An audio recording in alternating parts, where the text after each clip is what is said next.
Assalamualaikum warahmatullahi wabarakatuh. Jumpa lagi dengan Ibu Pramesti dalam mata pelajaran kimia. Pada sesi ini kita akan membahas tentang sel volta. Baik, sebelum kita belajar, marilah kita sama-sama berdoa membaca basmalah. Oke, bismillahirrahmanirrahim. Semoga ilmu yang Ibu sampaikan bisa diterima dengan baik dan bisa bermanfaat untuk kalian semua. Oke ya, coba Ibu akan menampilkan gambar. Baik, gambar apa ini? Tuh, mobil ya. Ini mobilnya mobil klasik zaman dulu. Kalau dijual pasti harganya mahal, betul nggak? Ya. Nah, eh, pastinya kalau kita berangkat ke sekolah, kita bisa menggunakan kendaraan. Bisa ada yang naik motor, kemudian diantar mobil, ataupun naik angkot, ya kan? Nah, kenapa sih mobil itu bisa bergerak? Ya, pasti ada sesuatunya. Nah, apa yang bisa membuat mobil itu bergerak? Nah, ya betul tuh. Jadi, mobil itu bisa bergerak karena ada aki ya. Nah, aki ini merupakan sumber arus listrik yang bisa menghasilkan, yang bisa membuat mobil tersebut bergerak. Oke, nah jadi pernah nggak kalian melihat aki mobil gitu? Terus bagaimana sih cara kerja dari aki mobil itu? Nah, pada sesi kali ini kita akan membahas bagaimana proses dan prinsip kerja dari sebuah aki melalui sel volta. Oke, pada sesi kali ini kompetensi dasar yang harus kalian kuasai adalah kompetensi pengetahuannya, yaitu menganalisis proses yang terjadi dalam sel volta dan menjelaskan kegunaannya. Kemudian, kompetensi keterampilannya adalah kalian bisa merancang sel volta dengan menggunakan bahan di sekitar. Oke ya, itu adalah kompetensi dasar yang harus kalian kuasai setelah kita membahas materi sel volta. Nah, sel volta ini salah satu dari elektrokimia. Jadi elektrokimia nanti terbagi dua, ada sel volta dan ada sel elektrolisis. Nah, pada sesi ini Ibu akan membahas sel volta terlebih dahulu. Nah, apa itu sel volta? Ya, tadi sudah Ibu kasih pengantar yaitu tentang aki. Nah, sel volta ini salah satu sel elektrokimia yang mengubah energi kimia menjadi energi listrik. Nah, seperti apa? Nah, baik, kalian amati bagan dari sel elektrokimia. Sel elektrokimia dari sel volta.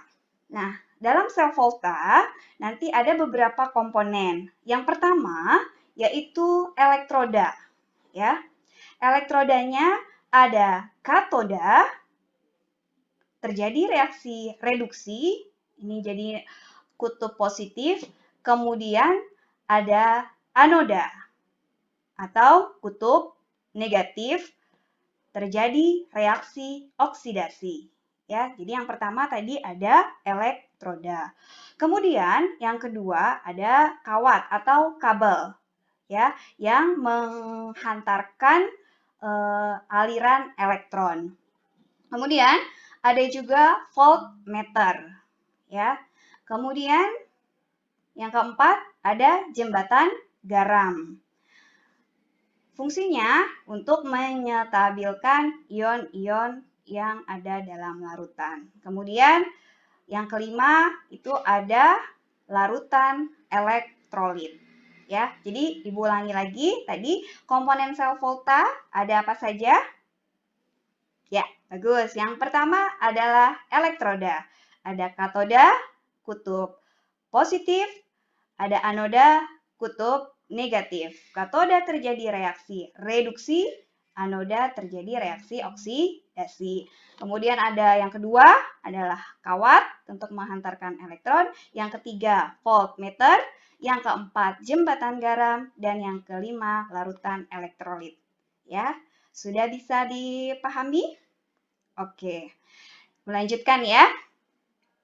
Nah, masih ingatkah kalian tentang yang namanya reaksi reduksi dan reaksi oksidasi? Oke, ya. Siapa yang ingat? Tuh, jadi reaksi reduksi itu reaksi yang menangkap elektron. Kemudian reaksi oksidasi, dia reaksi yang melepaskan elektron. Oke, diulangi lagi. Reaksi reduksi itu menangkap elektron, reaksi oksidasi dia melepas elektron. Oke ya. Nah, bagaimana penjelasannya? Jadi di sini ada tembaga. Tembaga dilambangkan dengan Cu, itu ada di katoda atau kutub positif. Nah, dia terjadi reaksi reduksi, maka nanti dia menangkap elektron. Kemudian ada seng. Seng lambangnya adalah Zn.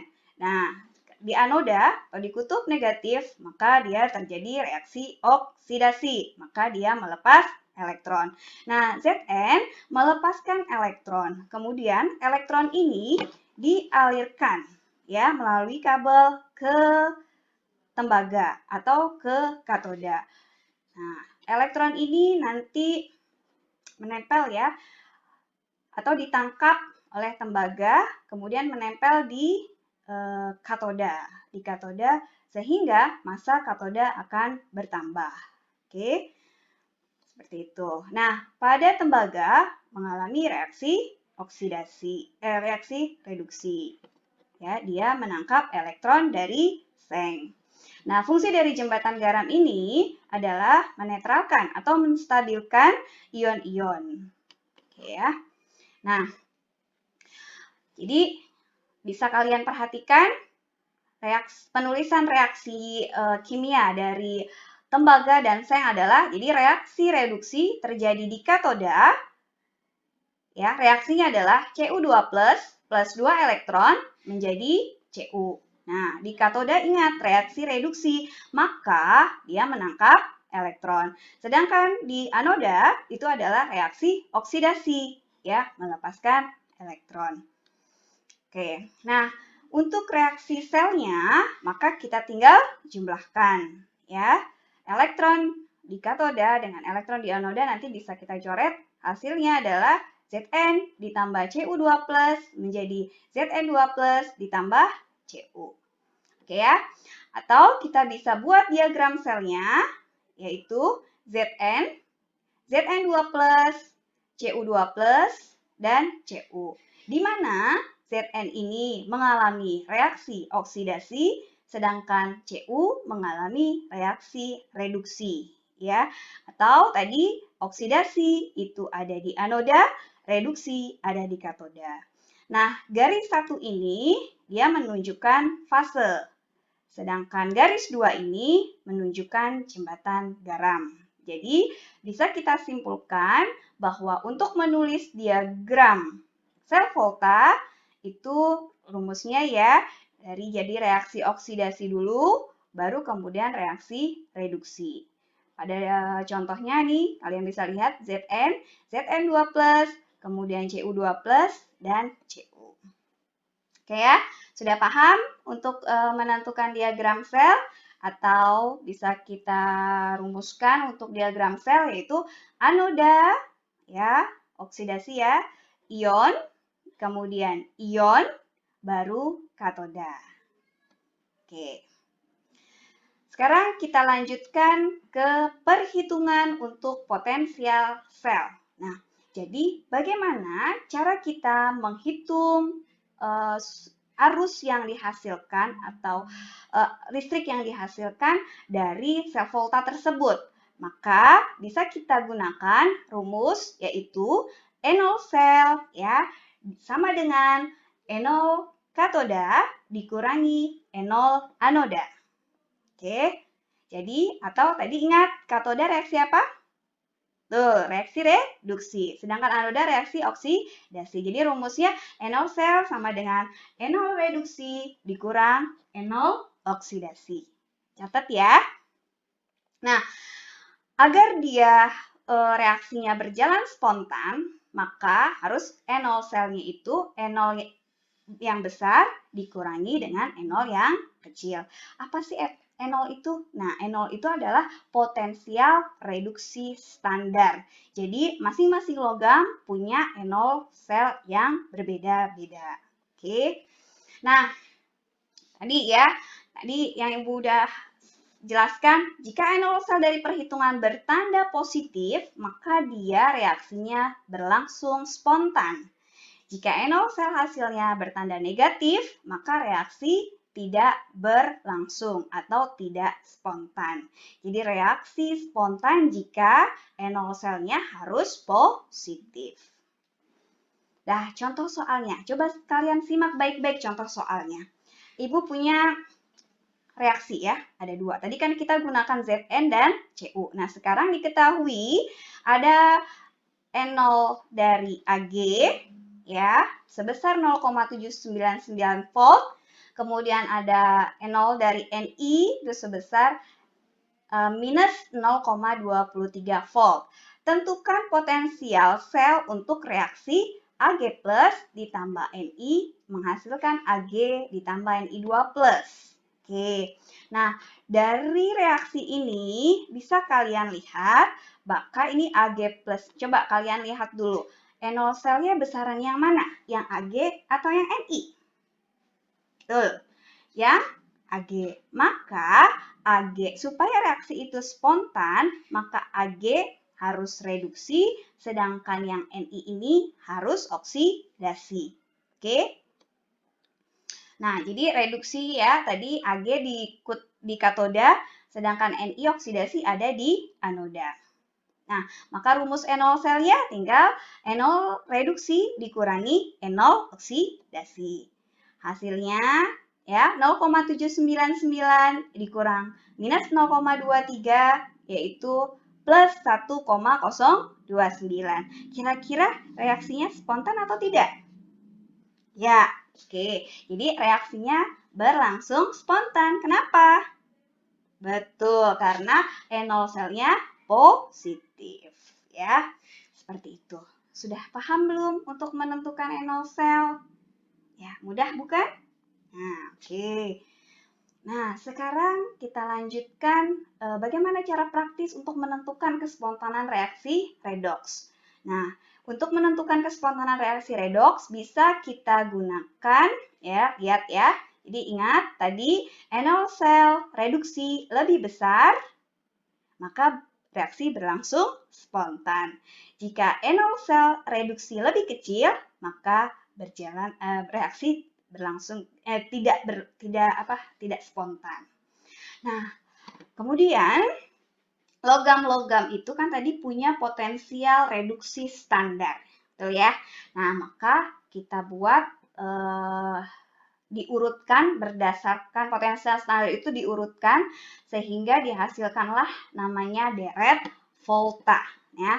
Kalian bisa lihat di sini deret volta dari Li ya kan sampai dengan AU ya. Nah, semakin ke kanan potensial reduksinya itu semakin besar. Kalau potensial reduksinya semakin besar, maka semakin mudah mengalami reaksi reduksi. Kebalikannya, semakin ke kiri, itu potensial reduksinya semakin kecil. Jadi, semakin mudah mengalami oksidasi. Yang tadi seperti contoh, yaitu ada Zn, ada Cu, maka potensial reduksi Cu kan lebih besar, sehingga dia mengalami reaksi reduksi. Makanya dia ada di katoda. Sedangkan Zn, dia lebih kecil potensial reduksinya, sehingga mengalami reaksi oksidasi, makanya dia ada di anoda. Ya, itulah supaya reaksinya berlangsung spontan. Oke ya. Nah, ini tadi yang udah Ibu sebutkan. Jika L terletak di sebelah kiri M, ya, maka reaksi berlangsung spontan. Oke, nah apa saja sih kegunaan sel volta? Tadi yang seperti Ibu sebutkan contohnya adalah aki ya. Terus apa saja selain aki? Nah, kegunaan dari sel volta, jadi selain aki, pertama ini ada baterai. Nah, baterai kan kalian banyak ya yang kalian jumpai itu baterai. Nah, di sini kalian bisa lihat ada baterai biasa atau sel kering. Kemudian ada baterai alkali, ya, baterai nikel atau kadmium. Kemudian juga ada baterai perak oksida. Nah, ini pasti sudah tidak asing lagi kan baterai-baterai ini. Ini ada baterai perak oksida ini biasanya untuk apa namanya? Untuk yang timbangan digital ya, kita gunakan itu. Kemudian nikel kadmium ini buat baterai handphone ya. Oke. Nah, jadi reaksi pada baterai biasa kalian bisa lihat reaksinya adalah Zn ditambah 2MnO2 ditambah 2NH4Cl menjadi ZnCl2 ditambah N2O3 ditambah 2NH3 ditambah H2O ya. Kalian bisa lihat ya. Jadi ini Zn ini sebagai katoda ya, MnO2 sebagai anoda. Maka di katoda terjadi reaksi reduksi, sedangkan di anoda terjadi reaksi oksidasi. Oke, nah ini aki. Nah, tadi aki ini contoh dari sel volta. Nah, di katoda ya, sama ya. Di katoda ini ada PbO2, sedangkan di anoda ada ion Pb. Ada Pb, logam Pb. Kemudian larutan elektrolit yang digunakan adalah asam sulfat atau H2SO4.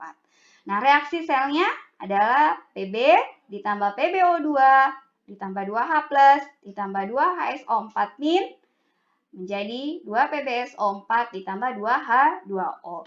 Nah, reaksi itu bisa bersetimbang atau berkebalikan ya, karena aki ini ada yang bisa diisi ulang. Oke. Nah, tadi Bunda sebutkan, jadi di katoda ada Pb, sedangkan di anoda ada PbO2. Oke.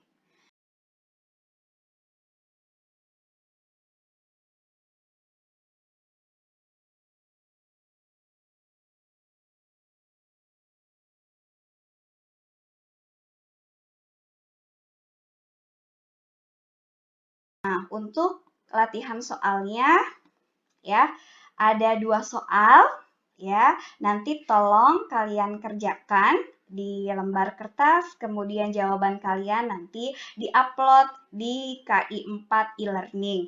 Ibu tunggu dalam waktu 2 hari kalian bisa upload. Terima kasih. Cukup sekian, kita tutup materi kita hari ini dengan membaca hamdalah. Alhamdulillahirabbil alamin. Semoga kalian sehat selalu. Wassalamualaikum warahmatullahi wabarakatuh.